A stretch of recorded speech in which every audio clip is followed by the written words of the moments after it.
Urgent పని మీద పోతా అంటే బండి పంచర్ అయింది. మస్తు టైం నుంచి చూస్తున్నా ఆటోలు వస్తలేవు. ఇది కాలేజీ దగ్గర దించు.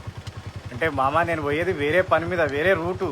ఏం కాదు, 2 అడుగులు అటు ఇటు పోయి దింపరా. పోమా పో. అది ఓ పని చేద్దాం మామ, మీరు ఇద్దరు ఈ బండి మీద పోర్రి, ఆ బండి రిపేర్ అన్నాక నేను వేసుకొస్తా. నా బండి కోసం నువ్వెందుకు రావుడు? నువ్వు పోవే, పో ఎక్కువ. మామ అది అరే తొందరగా తీసిపో అంటే సోది చెప్తావు ఏంటిరా? నువ్వు పోమా పో. సరే మామ, సరే బాయ్ నాన్న. బాయ్ మామ. సరేమ్మా. ఈడొకడు ఆడోళ్ళు అంటేనే సిగ్గుపడతాడు. ఎంత బతుకుతాడో ఏందో. ఏమన్నా నీకు అసలు దిమాకున్నదా? ఈడొచ్చిన బిడ్డను ఎవరితో పడితే అంతను పంపిస్తావన్నా? కొంచెమన్నా ఆలోచించాలి కదనే. ఇలా రేపు రోజులు ఎట్లున్నాయి మళ్ళా? రే ఏం మాట్లాడుతున్నావురా? నా బిడ్డ గురించి నా ముందే తప్పు మాట్లాడతావురా నువ్వు? అయినా ఓ ఆడపిల్ల మొగోని బండి ఎక్కితే అంతేనా? అరే అది కాదన్నా. ఒక చిన్నప్పుడు కానీ చూస్తారా అండి, నా కళ్ళు మొక్కట పెరిగినాడు. ఆయన గురించి తెలవకుండానే నా బిడ్డను పంపుతాను రానితో. ఇగా నేను నా బిడ్డను ఎంత నమ్ముతానో అంతకన్నా ఎక్కువ నమ్ముతానండి.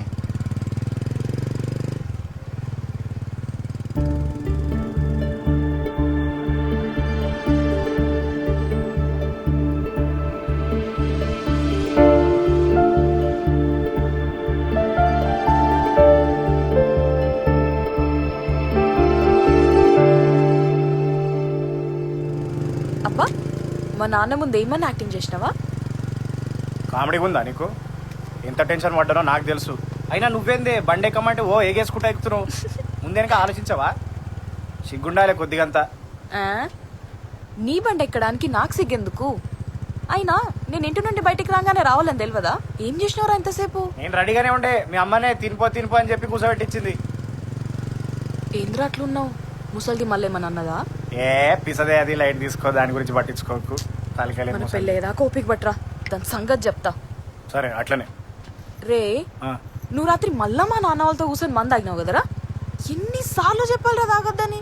ఏ నేను దాగలే, వట్టిగా కంపెనీ కోసం కూర్చున్నా అంతే. నేను దాగలే నిజంగా. తాగినా? నేను చూసిన. అబ్బా, ఏ నేను తాగినా? తాగలే, అబ్బా. చూసిన. తాగుతావా? ఇన్నిసార్లు చెప్పినా నీకు తాగొద్దని. చెప్పి నా నోరు పోతుంది.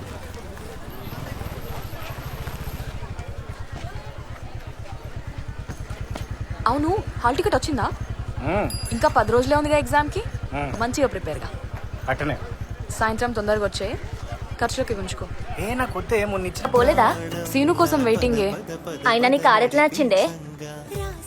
ఆ, అందరిలాగా అందాలు చూసో ఆస్తులు చూసో లేక ప్లాన్ చేసి చేసుకున్న లవ్ కాదు మాది. నీలాంటి వాళ్ళకి చెప్పినా అర్థం కాదులే. ఎదలో ఇంకా మొలిసిందుక నెలవంక.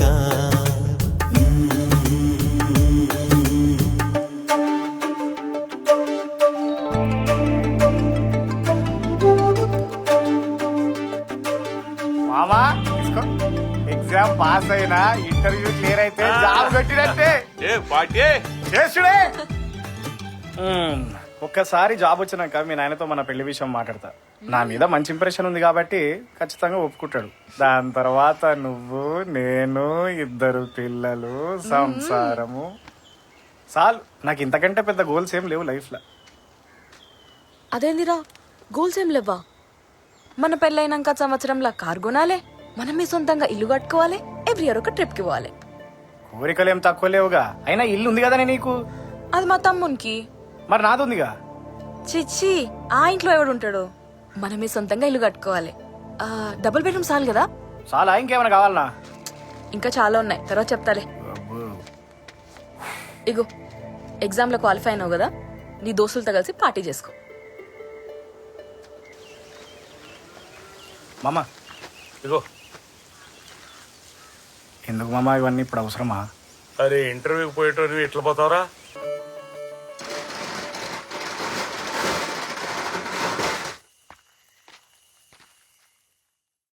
హుజురాబాద్ అన్న, హుజురాబాదా? దాదా అక్క అన్నట్టు జరుగు, అమ్మటి జరుగు. అడుగు సార్ హుజురాబాద్. అమ్మ వీళ్ళు మళ్ళీ వస్తారా?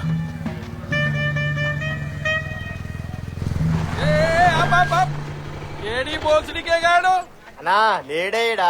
అరే చూడిపోరా బాయ్ అని బండేడు ఉందంటాడు, ఇన్నేళ్ళో ఉంటాడు దేవులాడు. అప్పించేదాకా మా ఇంట్లో పొంటి తిరుగుతారు, ఇక అప్పించినాక మేము ఈ ఇళ్ళ పొంటి తిరగాల. నీ దొరికింది కొడుకు. అన్న ఏం లేదన్నా, ఉంగురం పోతే ఎత్తుకుంటున్నాను. ఆహా, అన్న మీరెందుకు వచ్చిరన్న ఒక్క ఫోన్ కొడితే నేనే వస్తుంటే కదనే. తమ్మి నువ్వు చాలా కథలు పడుతున్నావురా. 4 నెలలైందిరా పైసలు కట్టి, ఫోన్ చేస్తే ఎత్తావు, ఇంటికి వస్తే దొరకవు. ఇప్పుడేమో ఆడ దాచుకొని నాతో నాటకాలు ఆడుతున్నావురా. లేదన్న 3 నెలల కింద నా పరిస్థితి ఏ మంచిగా లేదన్న. ఒక్క నెలగానే మొత్తం పైసలు ఇచ్చేస్తా. మంచి పుట్టుక పుట్టినామన్న సిగ్గున్నా అదరా నీకు? మనిషివా అరాసలు? అన్న జర మెల్లగా మాట్లాడన్నా, ఎవరన్నా ఇంటి ఇజ్జత్ పోతుంది. అబ్బో నీకు ఇజ్జతుందా? నీ బతుకు కదా ఒక్కటి తక్కువ నాది. అయినా గీంతో మాట్లాడిందన్న చక్కగా బండి గుంజుకొని పోదాంపా. అన్న వద్దన మీకు దండం పెడతా. బండి తీసుకుపోతే నేను రోడ్డు మీద పడతా, నా కుటుంబం మొత్తం ఆగమవుతుంది. అన్న ఇది ఒక్క పలు టైం ఏంటి అన్న, మీకు దండం పెడతా. నా 3 నెలల సంది వీడికి ఇట్నే చెప్తుండే ఇంకెన్ని రోజుల్లో మమ్మల్ని పిచ్చోని చేస్తావు? ఇదొక్క పాలన్న, నా తల తాకట్టు పెట్టన్నా, ఎట్లా చేసన్నా మీ పైసలు మొత్తం కట్టేస్తా. ఇదొక్క పని నమ్మురన్న. తమ్మి ఇదే నీకు లాస్ట్ ఛాన్స్. వచ్చే నెల వారికి నా పైసలు నాకు తెచ్చి నీ అంతలా నువ్వు ఇవ్వకపోతే నీ బండి ఉండదు, నువ్వు కూడా ఉండవు. సరే అన్న. నా ముఖమేం చూస్తున్నావురా? బండిది ఆ శంకర్ గారి మిత్తి పైసలు పోవాలా? ఉన్న పైసలన్నీ పెట్రోల్కి అయితేనే కదరా.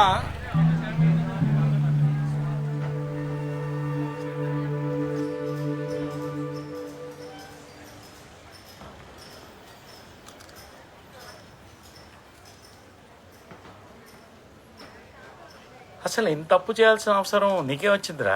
ఇప్పుడు చెప్పినా నీకేం అర్థం కాదన్నా, మళ్ళీ ఎప్పుడన్నా చెప్తా. ఇప్పటికిప్పుడు అన్ని పైసలంటే అన్నా నువ్వే ఏదో ఒకటి చేయాలన్నా, కావాలంటే వడ్డీ పైసలు కుడతా. ఏయ్, వడ్డీ పైసలు ఇస్తావరా నాకు? అంత పెద్దోని అయిపోయారా నువ్వు? వడ్డీ పైసలు ఇస్తాడు, వడ్డీ పైసలు. ఇట్లని కాదన్నా, మస్తు అవసరం ఉంది అందుకని. రే నా దగ్గర ఉన్నాక నీకు ఈయనకి ఆలోచిస్తానరా, లేకనే కదరా.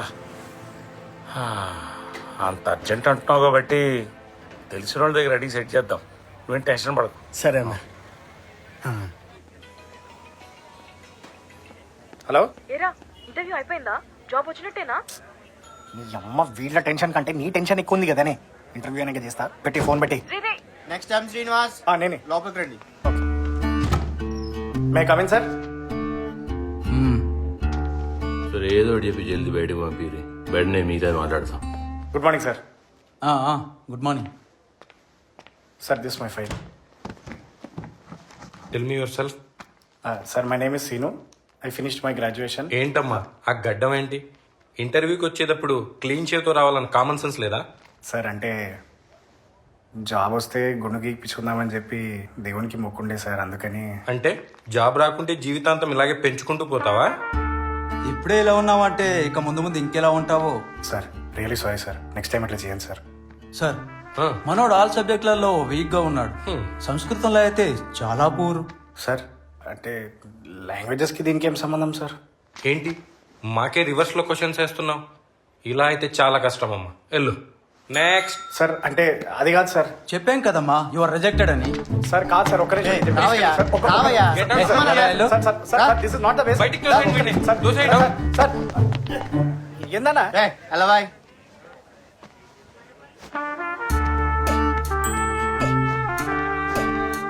ఇగో పైసలు రెడీ కాగానే నాకు ఫోన్ చేయి, మొత్తం నేను చూసుకుంటా. తమ్మి నువ్వు వెళ్ళు. సరే సార్. నువ్వు రిజెక్టెడా? అవునన్నా, అసలు ఇదేం ఇంటర్వ్యూ అన్నా, నాకు అర్థమైతలేదు. ఈడి ఇంటర్వ్యూలన్నీ గట్లనే ఉంటాయి కానీ కొద్ది దగ్గర నాకు ఒక 3 లక్షలు సెట్ చేయి. నీకే ఇంటర్వ్యూ లేకుండా డైరెక్ట్ సీట్లో కూర్చుని పెడతా. ఇదేమన్యాయమన్నా, ఇంత కష్టపడి ఇంత దూరం వచ్చినాక కూడా పైసలు అడుగుతారా? ఏదో పోనీ అని నీకు హెల్ప్ చేద్దామంటే నువ్వు నీతులు చెప్తున్నావు. నాకు ఇష్టమైతే పైసలు కట్టు, లేకపోతే మానే. నువ్వు ఆలోచించుకో. అన్నా నాకు ఈ జాబ్ చాలా ఇంపార్టెంట్. నా లైఫ్ మొత్తం దీని మీద ఆధారపడి ఉంది. ఇంకొక 1 year దాటితే నా ఏజ్ లిమిట్ కూడా అయిపోతుంది. సరే దాన్ని నన్నేం చేయమంటావు? మరి 3 లక్షలంత అమౌంట్ కొంచెం తగ్గించన్నా. కావాలంటే కొంచెం ఇప్పుడు కట్టి మిగతా తర్వాత కడతా అన్న. చాలా కష్టం అన్నా, అట్లా అనకన్నా అర్థం చేసుకో అన్నా. నువ్వే ఏదో ఒకటి మాట్లాడి నాకు ఈ జాబ్ సెట్ చేయి. సరే ఓ పని చేయి, ఇంకేమాత్రం లేట్ చేయకుండా నీ దగ్గర ఎన్ని డబ్బులు ఉంటే అన్ని డబ్బులు రెడీ చేసుకుని పెట్టుకో. ఈ కార్డు నా నంబర్ ఉంది, పైసలు రెడీ అయినాక నాకు ఫోన్ చేయి, మొత్తం నేను మిగతా చూసుకుంటా. ఓకే?